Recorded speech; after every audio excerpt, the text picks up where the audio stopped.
আসসালামু আলাইকুম। সবাই কেমন আছেন? আলহামদুলিল্লাহ আমি ভালো আছি। দোয়া করি সবাই ভালো থাকেন। চলে আসলাম নতুন একটি ভিডিও নিয়ে, আশা করি আপনাদের ভালো লাগবে। আর এই দেখুন আয়াতে বার্গার খাচ্ছে। ও ওর পাপাকে আসার সময় বলছে বার্গার নিয়ে আসতে, সে খাবে। ওর খেতে মন চাইছে। ওরা 2 ভাই বোনে কিন্তু ভাগ করেই খাবে। যেকোনো খাবারই 2 ভাই বোনে খায়। একটু ঝগড়া করলেও 2 জনে মিলেমিশেই খায় আরকি। আর আজকে হচ্ছে ওর পাপার অফিসে মিটিং ছিল। আর মিটিং থাকলে কি ওইখান থেকেই খাবার দেয়, আর সে কখনোই বাইরের খাবার খায় না। সব সময় নিয়ে আসে। আর আয়াতা ভাই খায়, আমিও খাই মাঝে সাঝে। আর ওই তো ওইগুলো আমি রেখে আসছি ওইখানে। ওরা একটু পরে খিচুড়িটা খাবে। এখন 2 ভাই বোনে বার্গার খাচ্ছে। আর আভা কি ক্যামেরার সামনে আসতে চায় না, ও অনেক লজ্জা পায়। আর আমার ছেলে ওই রকম লজ্জা পায় না, সেজন্য ওরে একটু ভিডিও করি। আর আভা মানে খুবই চিল্লাচিল্লি করে, ভিডিওর সামনে আসতে চায় না একদমই।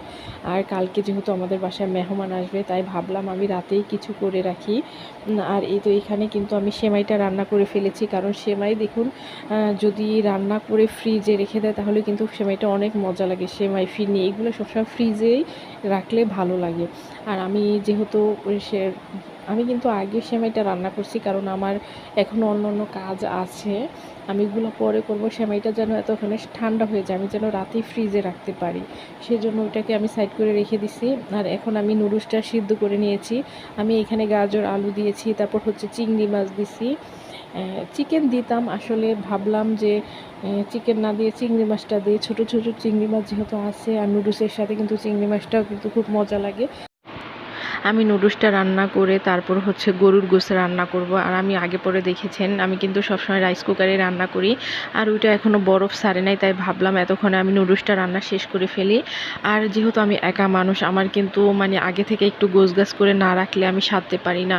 আর বিশেষ করে দেখুন, একটা মেহমান আসলে কিন্তু যদি সারাদিন রান্না করতে করতেই সময় চলে যায়, তাহলে তাদের সাথে একটু সময় কাটাতে হয়। তারপর হচ্ছে আমার কি গল্প করতে ভালো লাগে, আমি মনে করি একটা মেহমান আসার আগে আমার সম্পূর্ণ কাজ হয়ে যাবে। আমি তাদের সাথে একটু গল্প করব, তারপর খাওয়া দাওয়া করব, আনন্দ ফুর্তি করব, এটাই।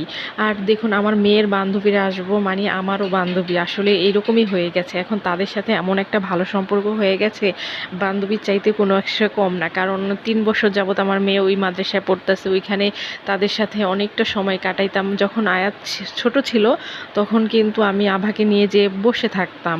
এখন হয়তো কি ওরে দিয়ে আসি, পরে আবার ছুটির টাইমে যেয়ে নিয়ে আসি। আর আগে তো ওই 3 ঘন্টা থাকুক বা 2 ঘন্টা থাকুক, ওইখানের সময় আমিও বসে থাকতাম। আর হয় কি, একটা বাচ্চা থাকলে বসে থাকা যায়, ভাই রান্না বাড়া শেষ করে বসে থাকলাম। 2জন বাচ্চা থাকলে কি এটার হয় না, কারণ ওর ওর কাছে বসে থাকলে ওর খাবার দাবারটা সময় মতো হয় না, গোসলটা সময় মতো হয় না। সেজন্য আর কি আগে ছিলাম, আমার শাশুড়ি থাকতো, আমি থাকতাম, ও আভার কাছে বসে থাকতাম। কারণ ওই সময় ছোট ছিল, ও অনেক বিরক্ত করতো। এখন বুঝে যায়, এখন ধরেন আমি থাকতে চাইলো বলে তুমি চলে যাও, পরে এসে আমাকে নিয়ে যেও। আর এই তো দেখুন কথা বলতে বলতে আমার রান্নাটাও কিন্তু অনেকটাই হয়ে গেছে।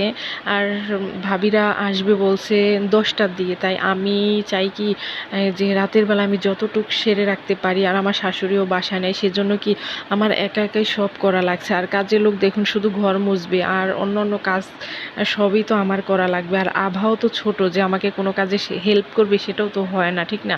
আর আমার আমার মেয়ে আমাকে কিছু হেল্প করুক, এটাও আমি চাই না, কারণ ও মেয়ে মানুষ। ও ও বড় হবে আনন্দ ফুর্তি করে। আমার মানে আমিও যখন আমার বাবার বাসায় ছিলাম, আমি না কোনো কাজ করতাম না, সারাদিন আমার ঘুরে ফিরে এই পড়ালেখা করে এগুলো করতাম।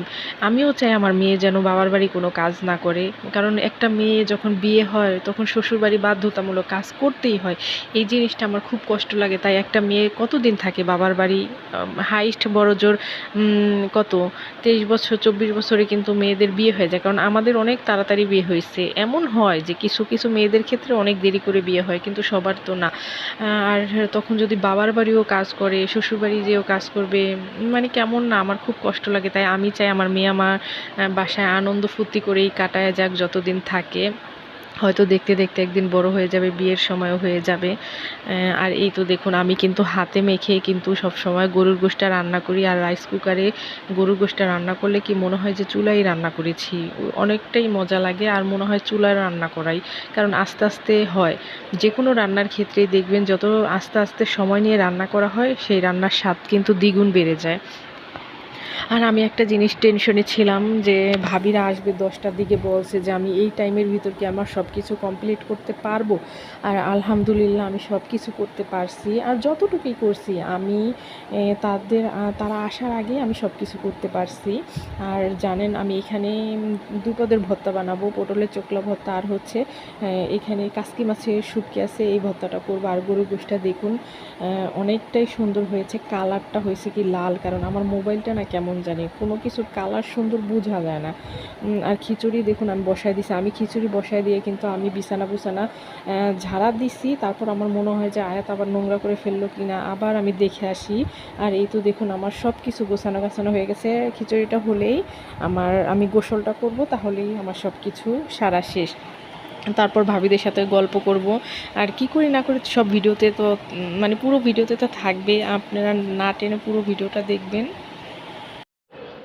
আমি সব বাচ্চাদের জন্য ভাবলাম একটু পোলাও রান্না করি, আর যেই কথা সেই কাজ বসায় দিছি। ফার্স্টে ইচ্ছা ছিল না পোলাওটা রান্না করব, পরে মাথায় আসলো যে সব বাচ্চারা তো খিচুড়ি খাবে না, সেজন্য একটু পোলাও বসায় দিছি। আর ভাবিরা এখানে মিষ্টি এনেছে, ভিজা মিষ্টি, আর হচ্ছে দধি, আর চিপস এনেছে, 7 আপ এনেছে, এগুলো আমি একটু গোছায় রাখতেছি। আর এই তো তারা কিন্তু খেতে বসে পড়ছে, আর বাচ্চারা এখনও খায় নাই, ওরা খেলাধুলায় খুবই ব্যস্ত আছে। আর সব কাজ টাজ আমার সারা শেষ। আজকের ভিডিও এই পর্যন্তই, সবাই ভালো থাকবেন, আল্লাহ হাফেজ।